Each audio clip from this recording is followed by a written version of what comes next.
Irmãos, eu já contei isso aqui várias vezes, mas vale a pena contar de novo. Há alguns anos atrás, né, eu tinha algumas dúvidas na minha cabeça, porque algumas coisas não batiam. Eu sempre li a Bíblia desde muito cedo, desde quando eu conheci Jesus. Comecei a ler a Bíblia e como eu tinha, a princípio, todo o meu primeiro ano de crente, eu tinha só o Novo Testamento, então foi o que eu li, Novo Testamento, Salmos e Provérbios, foi o que eu mais li, né? E isso entrou muito dentro da minha alma nesse primeiro ano.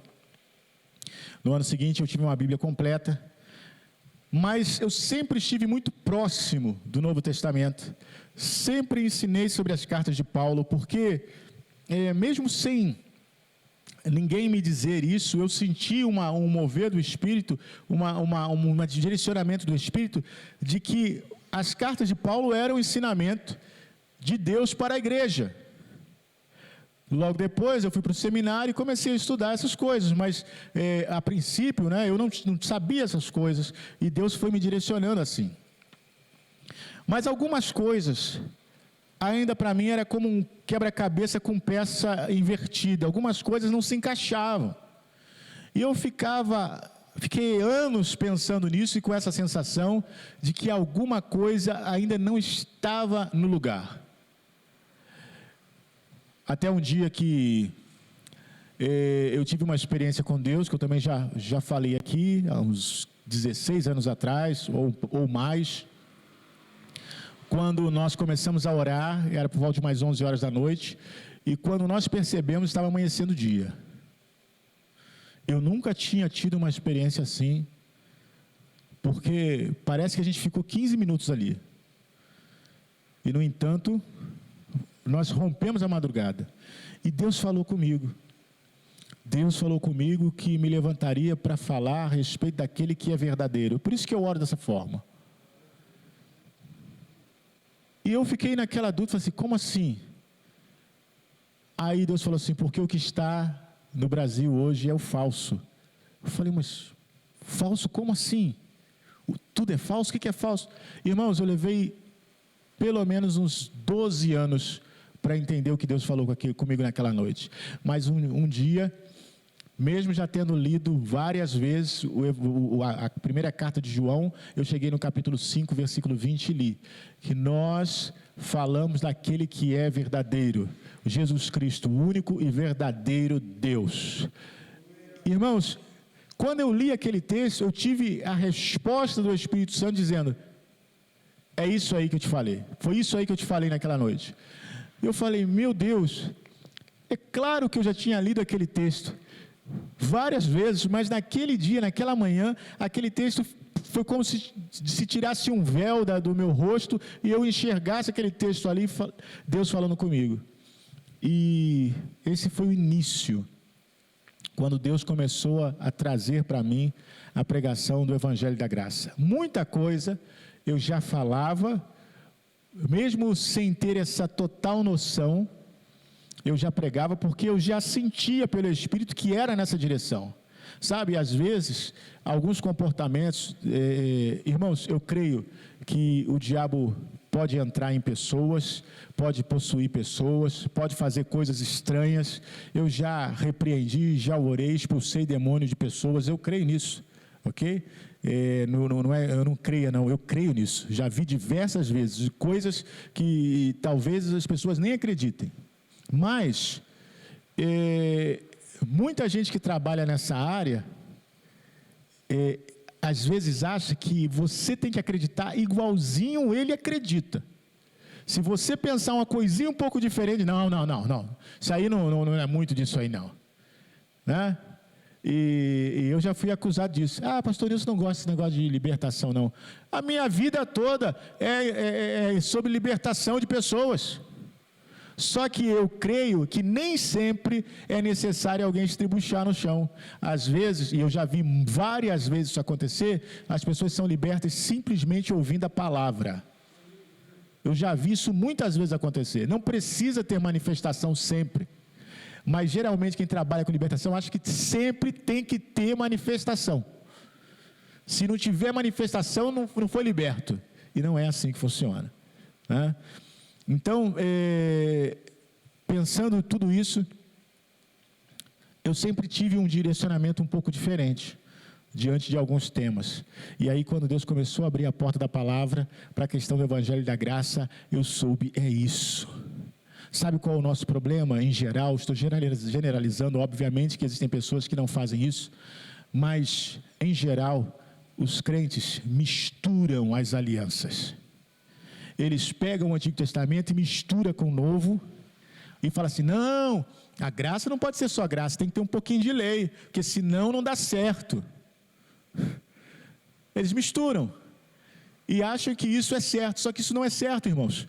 A graça e a lei é como óleo e água, não se misturam, porque a lei é baseada no mérito próprio. Se você fez, você é digno do seu salário. O trabalhador é digno do salário, trabalhou, tem que receber. O seu salário não é favor, o seu salário é dívida. O seu patrão tem uma dívida com você, ele tem que te pagar, ele não está te fazendo favor. Agora, na graça, não é assim, nós recebemos sem trabalhar. Aí é favor. Nós não merecíamos, mas Ele resolveu nos dar. Isso é graça. Então não tem como misturar uma coisa com a outra. Ou nós dependemos totalmente da graça, ou então nós vamos ficar dando murro em ponta de faca, como diz por aí, tentando agradar a Deus, sem saber que a Bíblia já diz isso, que a nossa justiça é como trapo de imundícia. Nós nunca vamos agradar a Deus na carne. A carne e o sangue nunca pode agradar a Deus. Nós só agradamos a Deus, nos tornamos agradáveis a Deus através de Jesus Cristo. Nunca na carne.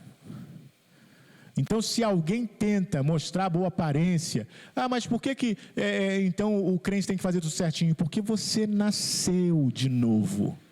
E você nasceu para andar certo. Você nasceu para não pecar, você foi regenerado para ser uma nova criatura, para ser uma nova pessoa, para ter objetivos mais elevados, para ter sentimentos mais elevados, para ter propósitos na vida mais elevados. Foi para isso que você nasceu de novo. Então, nós precisamos viver de acordo com essa nova natureza. O não pecar não é um objetivo, o não pecar é uma consequência do nosso novo nascimento. É assim que é. Pastor, mas por que tantos crentes aí estão caindo? Justamente por isso.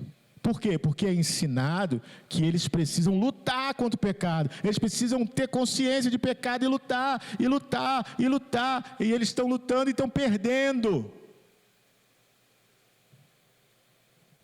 Porque não tem como lutar contra o pecado na carne.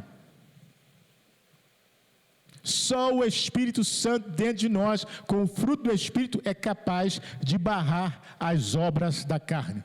Gálatas fala isso, o fruto do Espírito é aquilo que faz com que as obras da carne cessem em nós. Glória a Deus, eu louvo a Deus por isso. Então hoje, falando essa introdução toda gigantesca, eu vou falar para você o tema da nossa mensagem hoje. O tema da nossa mensagem hoje é achando graça aos olhos do Senhor.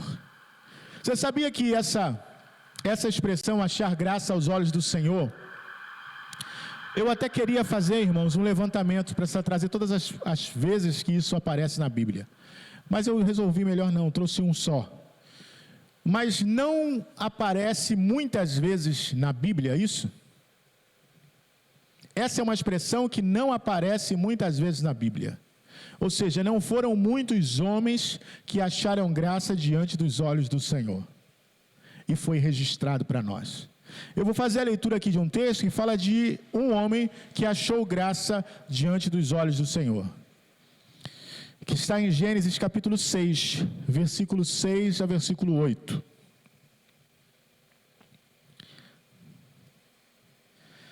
Gênesis 6, de 6 a 8, diz assim: Então arrependeu-se o Senhor de haver feito o homem sobre a terra, e pesou-lhe em seu coração, E disse o Senhor: destruirei o homem que criei de sobre a face da terra, desde o homem até o animal, até o réptil e até as aves dos céus, porque me arrependo de os haver feito.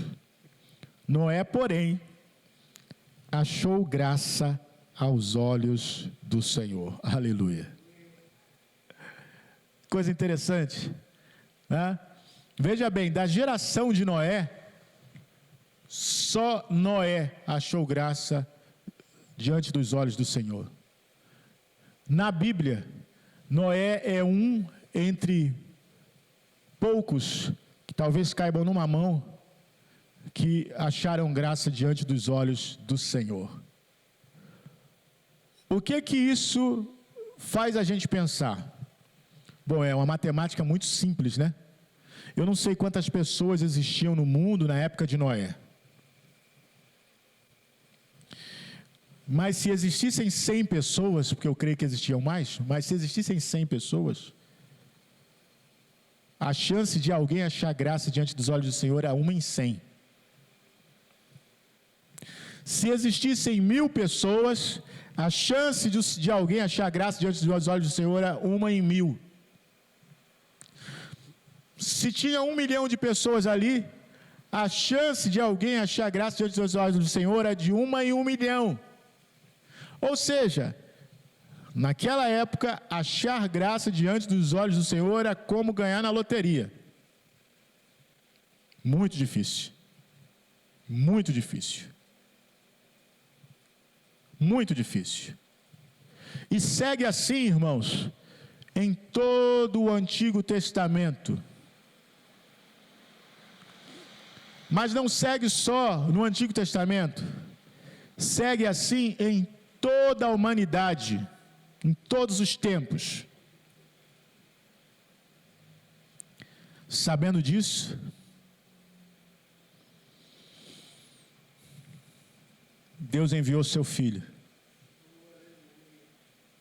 Aleluia.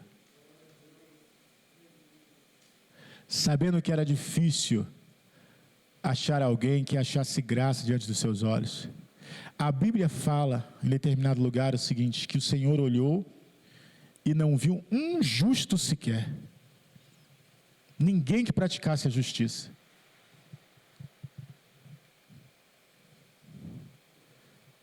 Por que eu estou falando nisso nessa noite? Porque a gente precisa entender que, humanamente falando, é praticamente impossível achar graça diante dos olhos do Senhor. O sujeito, para pensar que ele, humanamente, pode achar graça diante de Deus, ele tem que ser muito soberbo ou maluco. Porque, irmãos, eu me conheço. Eu sei quem eu sou. E eu vou dizer para vocês, é difícil, tá? Achar graça diante do Senhor é difícil.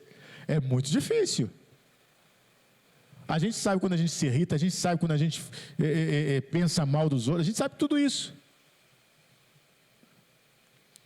Porque não é por coisas, irmãos, que as pessoas veem, não. É por algo que Deus vê lá no coração. Porque o que as pessoas veem, a gente pode disfarçar. Mas o que está lá no coração, que só o Senhor enxerga, não tem como disfarçar. Então eu digo para você, alguém que estiver assistindo na internet, se você está tentando achar graça aos olhos do Senhor por você mesmo, olha, vai ser muito difícil. Vai ser impossível praticamente. Porque nem o melhor de nós, irmãos, consegue tamanho feito. E se fosse assim, se Deus deixasse isso só para que os melhores dos melhores, olha, talvez no mundo ele achasse uma meia dúzia de pessoas, o céu ia ficar pequenininho, porque ia ser difícil achar alguém que realmente se encaixasse. Pelo olhar de Deus, ele não achou ninguém, mas graças a Deus, ele enviou seu Filho. Olha só o que Gálatas capítulo 4, versículo 3 diz. Gálatas 4, 3 a 5, diz assim: assim também nós, quando éramos meninos, estávamos reduzidos à servidão debaixo dos primeiros rudimentos do mundo. Mas vindo a plenitude dos tempos, Deus enviou seu Filho, nascido de mulher, nascido sob a lei, para remir os que estavam debaixo da lei, a fim de recebermos a adoção de filhos. Olha que coisa maravilhosa. Jesus, é importante a gente pensar nisso, Jesus nasceu debaixo da lei, sob a lei, certo? Ele não nasceu livre da lei, ele nasceu dentro do período da lei, ele nasceu dentro do período da lei. Tanto que ele diz, olha, eu não vim revogar a lei, eu não vim terminar com a lei, eu vim cumprir a lei. Eu vim cumprir a lei, ok? Mas esse cumprir a lei, ele veio cumprir porque ninguém era capaz de cumprir. E aí, Paulo escrevendo aos Gálatas diz, olha, nós, quando éramos meninos, estávamos reduzidos à servidão debaixo dos primeiros rudimentos do mundo. Esse meninos não é criança propriamente dito, não.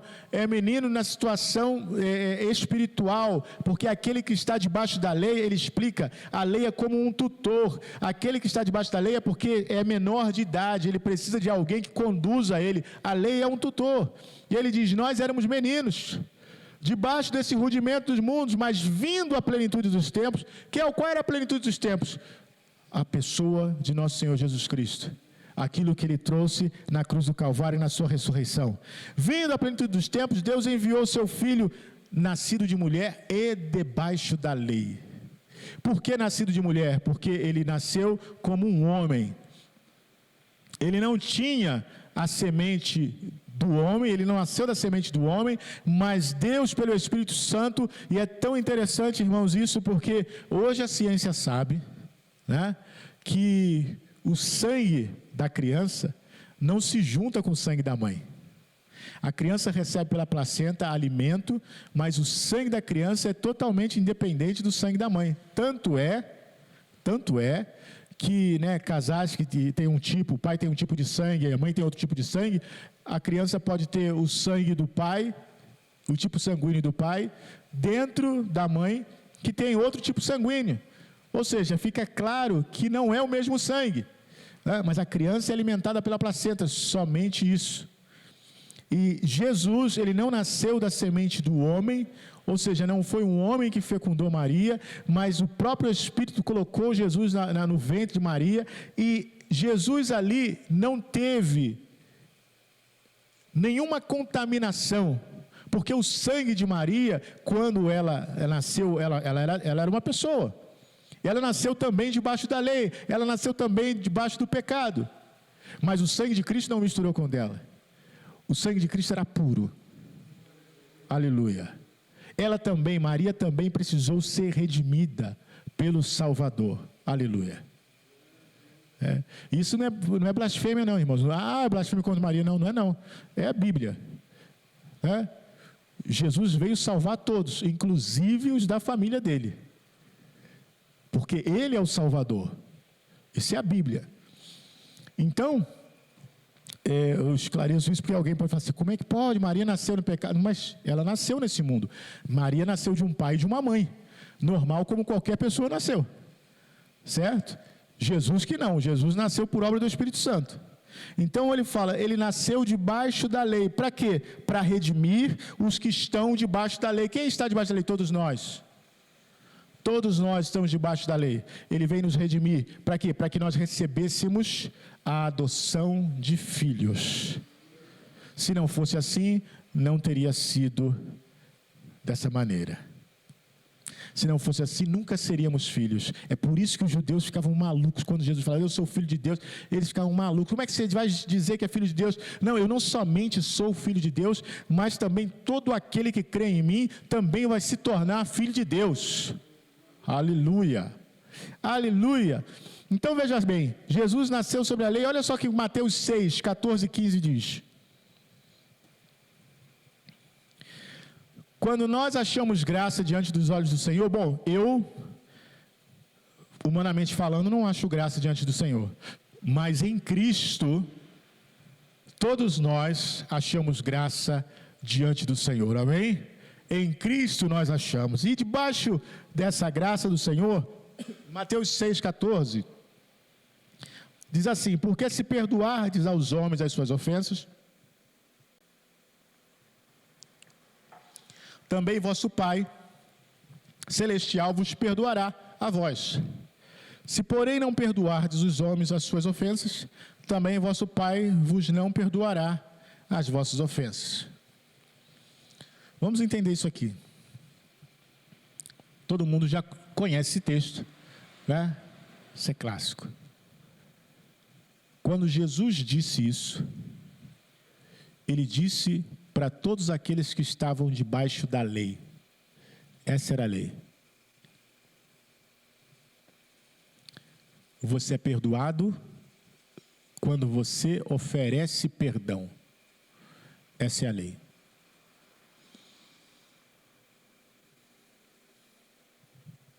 E agora?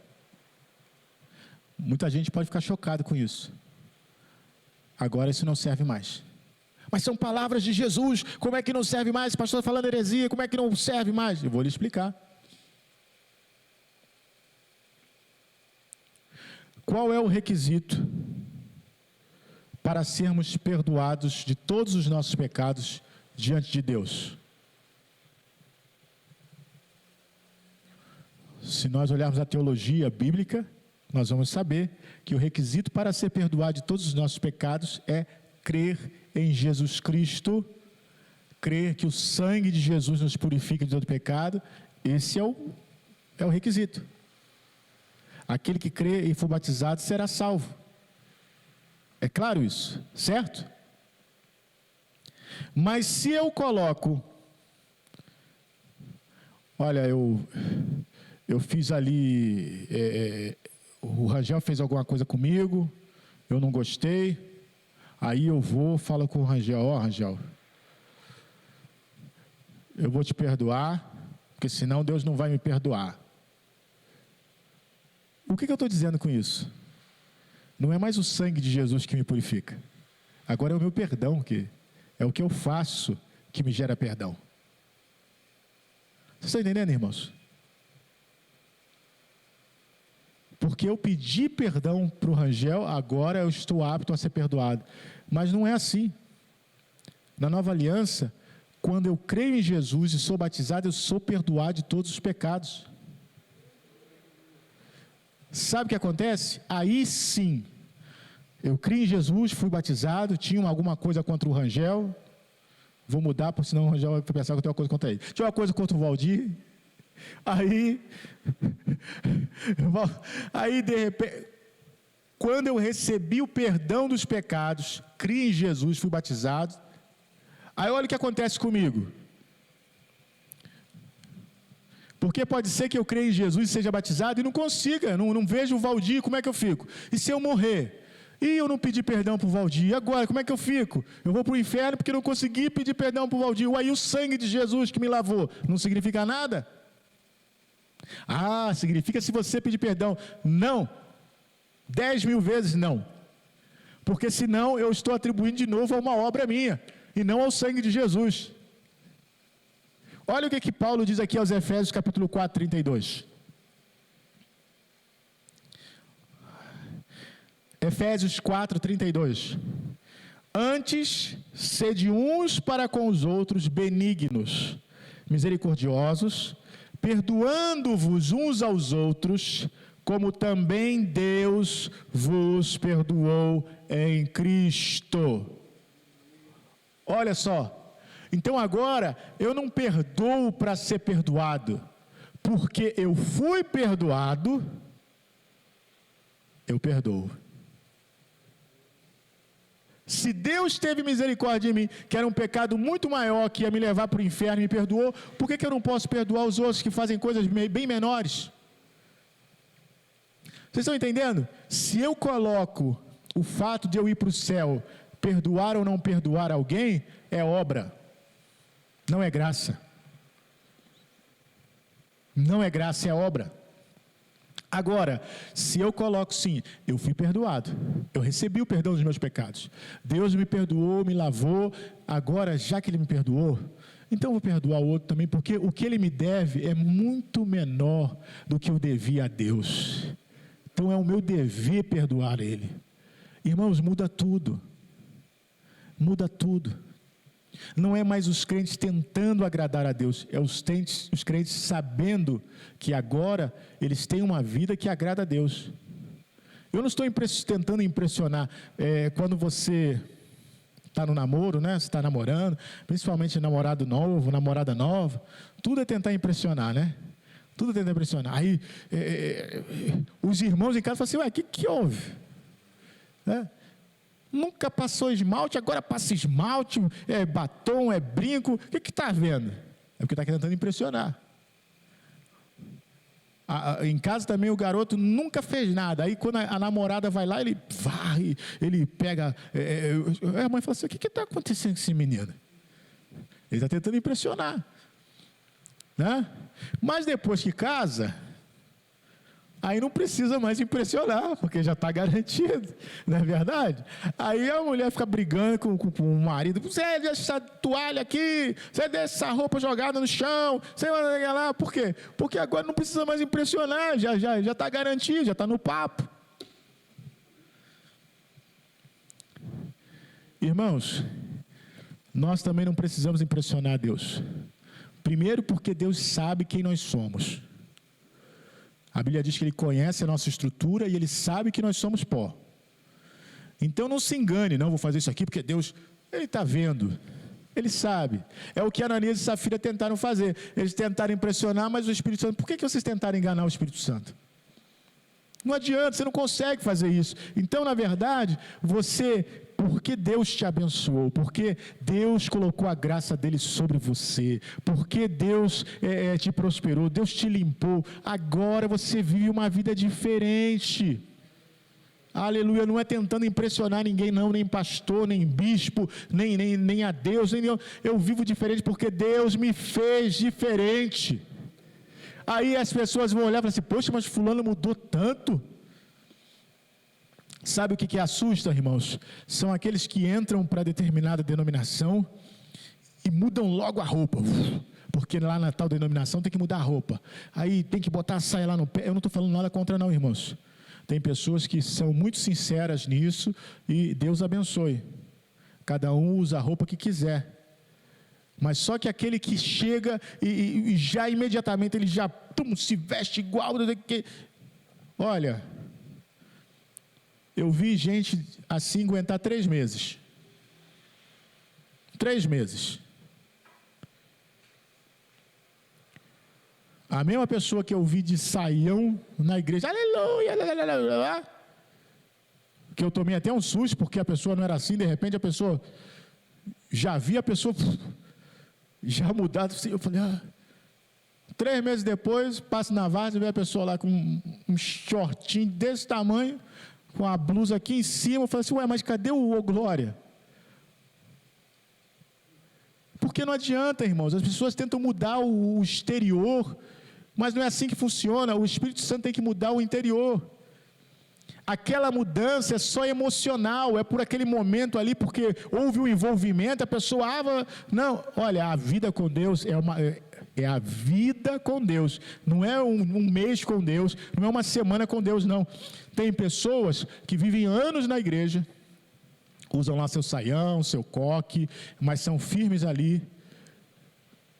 Aquela roupa dela é consequência do que Deus colocou no coração dela, ok?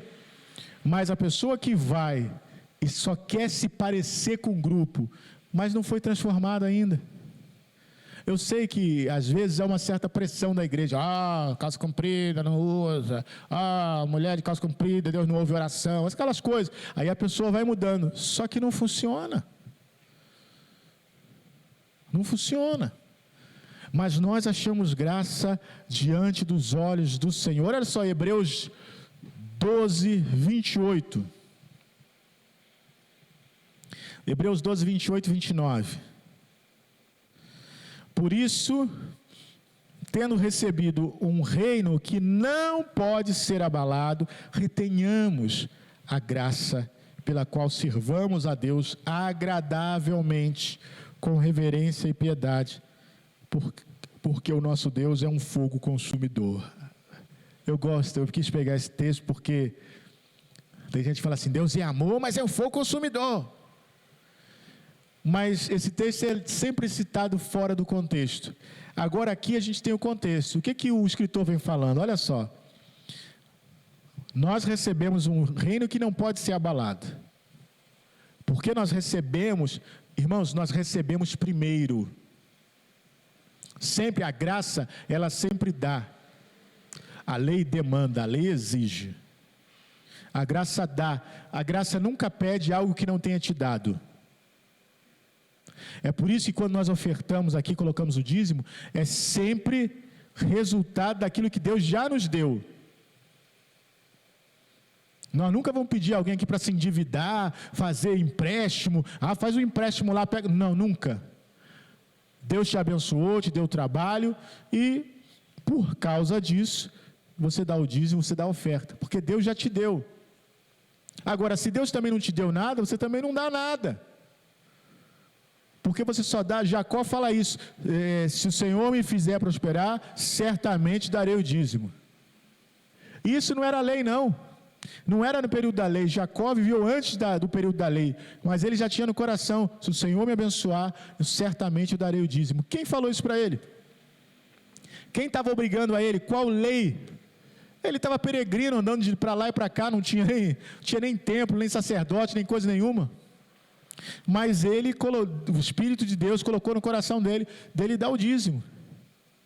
Então isso é muito interessante. Então aqui, o texto fala, olha, nós vamos reter a graça, por essa graça, nós servimos a Deus de forma agradável, certo?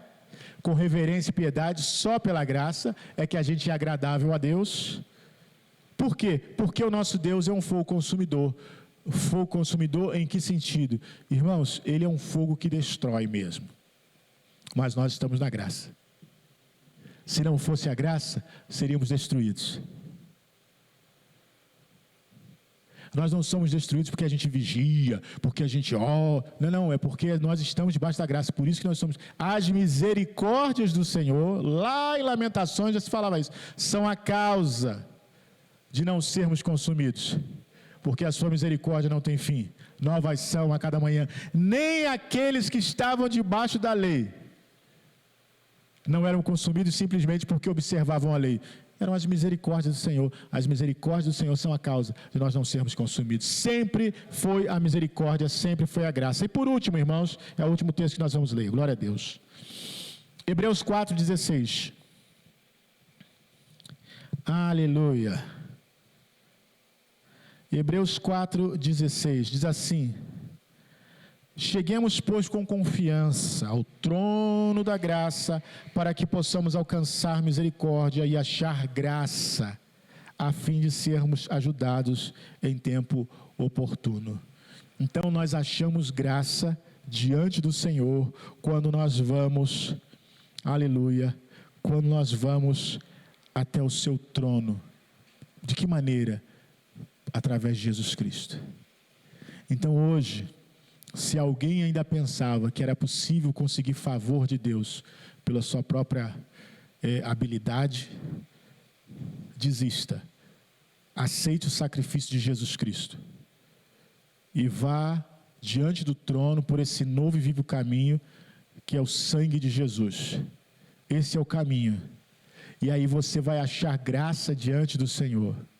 Aquilo que era difícil, que poucos tinham no passado, se tornou acessível a nós. Agora ficou fácil. Mas por que ficou fácil? Porque Jesus passou toda a dificuldade para que nós tivéssemos com facilidade. Aleluia, aleluia. Jesus passou toda a dificuldade para que nós tivéssemos com facilidade. Aleluia, glória a Deus, glória a Deus. Hoje não é nem meia dúzia, hoje são milhões e milhões de milhares que encontram graça diante dos olhos do Senhor. Aleluia, porque quando o Senhor olha para nós, Ele não vê mais os nossos pecados, mas Ele vê o sangue de Jesus que está sobre a nossa vida. Aleluia, glória a Deus, louvado seja o nome do Senhor.